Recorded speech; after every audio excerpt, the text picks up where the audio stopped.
topic मोनसे लानानै फैदों बेनो जाबाय इंलिश मेकारनि सायावहाय इंलिश मेकारनि रियेल मुङा मा आं बेखौबो मिथिया खिन्थु बिथाङा जे खामानि मावदों दायो इंलिश मेकारा मानसिफोरखौ कमेडि खालामनानै मानसिफोरनि गोसोखौ गुंग्लायहोयो आरो बिनि गेजेराव मानसिफोरखौ माने मदद खालामो हेल्प खालामो आरो बिथाङा दायो कमेडि खालामनानै इंलिश रावखौ बायफ्लेहोनानै गोबां मानसिफोरखौ मिनिहोनानै माने गोसोआ गोजोननाय मोनो बिथाङाबो मावनानै बेफोरबायदि खामानि मावनानै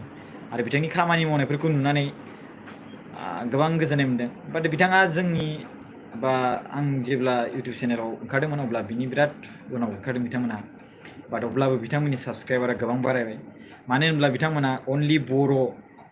जाथिनिल' भिडिअ बानाया बिथांमोना इंलिशनि बानायनानै फुरा वर्ल्डआवनो बिथाङा फेन्स खालामना लादों लोगो खालामना लादों बिथांखौ मोजां मोनग्रा दं फुरा वर्ल्डआवनो इंलिश मेकारखौ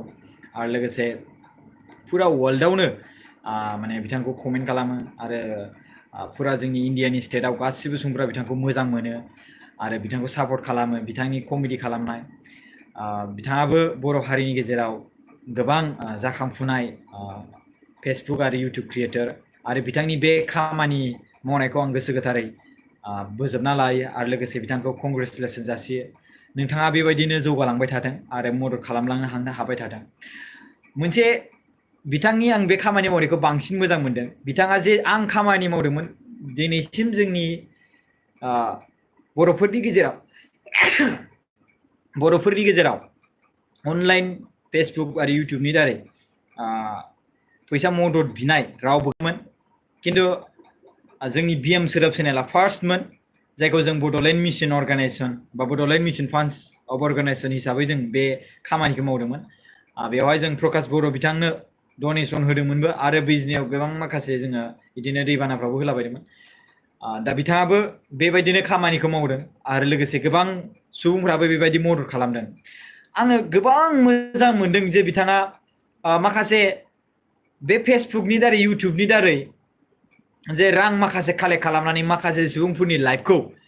साक्सेस खालामनायाव मदद खालामदों आं मा खामानि मावदों बिनि माने मावनायाथ' एखेयानो खिन्थु रां जे फाइनेन्सियेलि बिथाङा मदद मोनदों रायजो राजानिफ्राय donation I salute to you यार बाप रे बाप इंलिश मेकार सानसे साननैयावनो 5,70,000 डनेसन एसिभ खालामनो हादों नोंथाङा बाप रे बाप बरिया बिराद मोजां एकदमबारे गुटका मास्टार होननाय सासे फंबाय जाय माने बिथांखौ लानानै बिथाङा माखासे सार्काजम भिडिअ बानायदोंमोन जेनेबा हमना ला नंब्लाबो नङाब्लाबो माने बिथाङा मोनसे कमेडिनि थाखाय भिडिअ बानायदोंमोन नङा होमबा स' बे कमेडिनि भिडिअ बानायना माखासे आइबन ओरै थोरै होलायनाय बेफोरबायदि नुदोंमोन बाट बेनि सोमोन्दै नोंथांमोना खुनु मिस्टेक साननो नाङा बिथाङा माने सार्काजम होनना बुंखादों मिन्स जास्ट ओरैनो देखायनो थाखाय नङा होमबा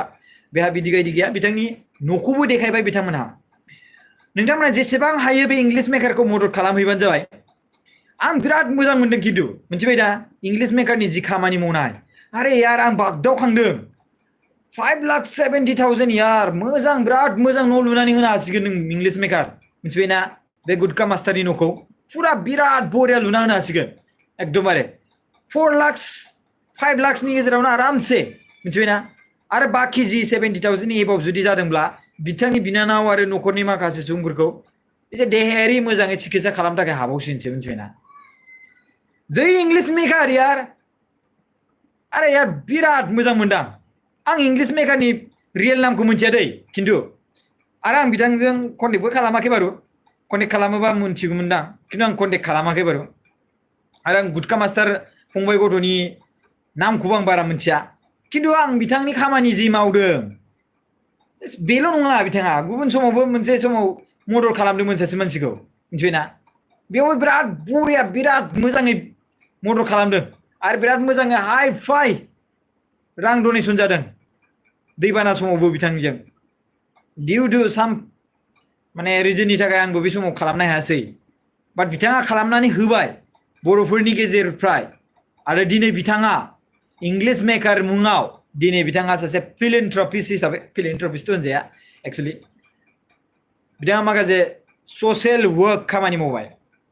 बिराद मोजां खामानि मावदों बिथाङा आं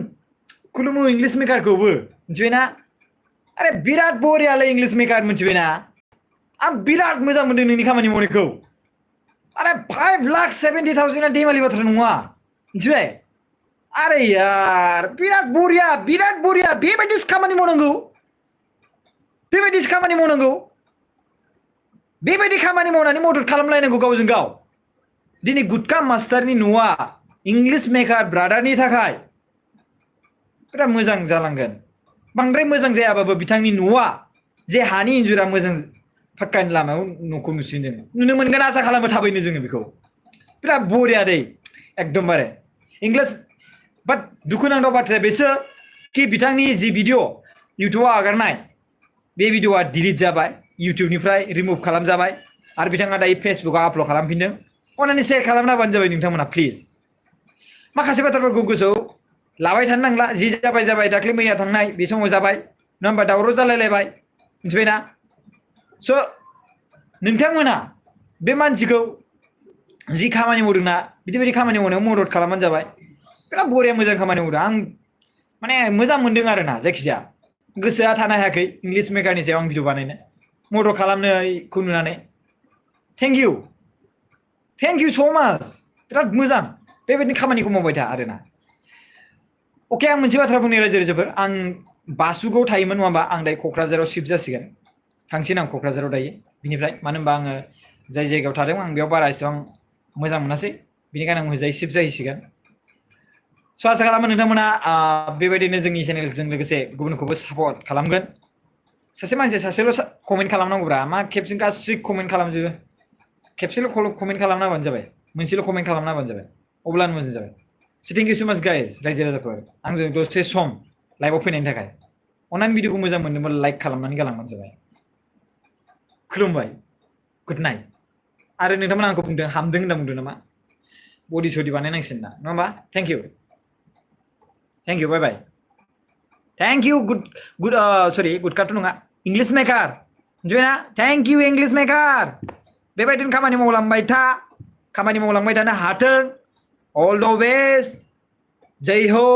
जय बर' हारिनि जय थेंक इउ आरो थेंक इउ स' माच एमबाथा आदा फैफिननायनि थाखाय थेंक इउ